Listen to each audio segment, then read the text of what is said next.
Hey, welcome back to 7-Minute Books. I'm Sam, and today we're talking about Gregory A. Freeman's.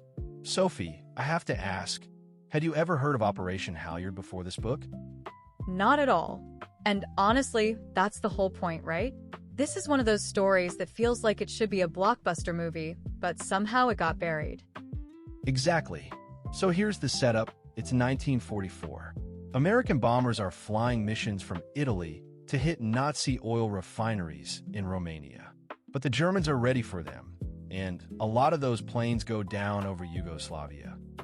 And you'd think those airmen are doomed. I mean, they're hundreds of miles behind enemy lines, surrounded by German patrols. But instead, they're falling into the hands of the Chetniks, a Serbian royalist guerrilla force. Right. And the Chetniks have this unshakable rule. They protect any Allied airman who lands in their territory. So they start hiding these guys in mountain villages. What gets me is that these Serbian peasants had almost nothing.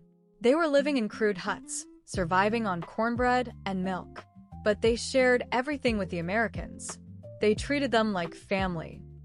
Yeah, I mean, imagine you're a kid from Nebraska and you bail out of a burning plane into a foreign country. You don't speak the language. You have no idea who to trust. And then these strangers take you in and risk their lives for you. And the risk was real.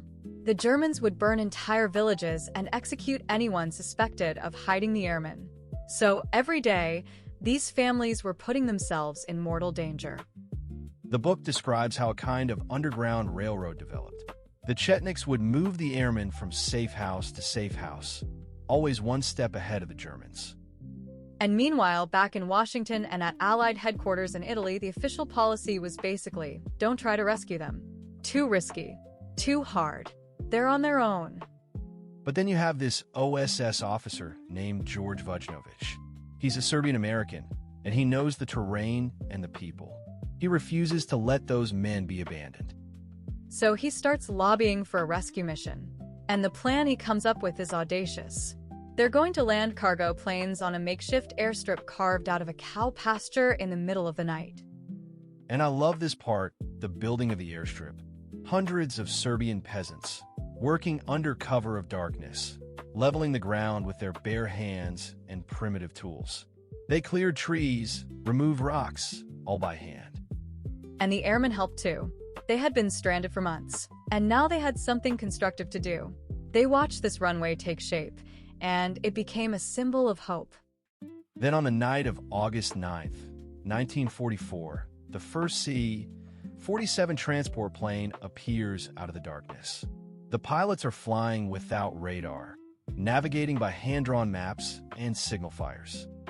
And they land on this rough dirt strip. The airmen rush toward the plane. It's this incredible moment of joy and relief. Over the next several weeks, they evacuated more than 500 American airmen.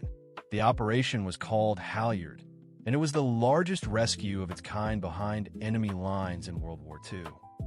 But here's the tragic part. The Chetniks who saved them were later abandoned by the Allies. The Western powers chose to support Tito's partisans instead, and the Chetniks were branded as collaborators. Yeah, that part got me. Their leader, General Mihailovic, was captured and executed. Their heroism was basically erased from history. The airmen never forgot, though. Many of them spent the rest of their lives trying to repay the debt. They wrote letters, sent packages, and lobbied the U.S. government to recognize the Chetniks. There's this one airman, Sergeant Arthur Bud Jutila, who kept a secret diary. He recorded the names of every Serbian family who helped him.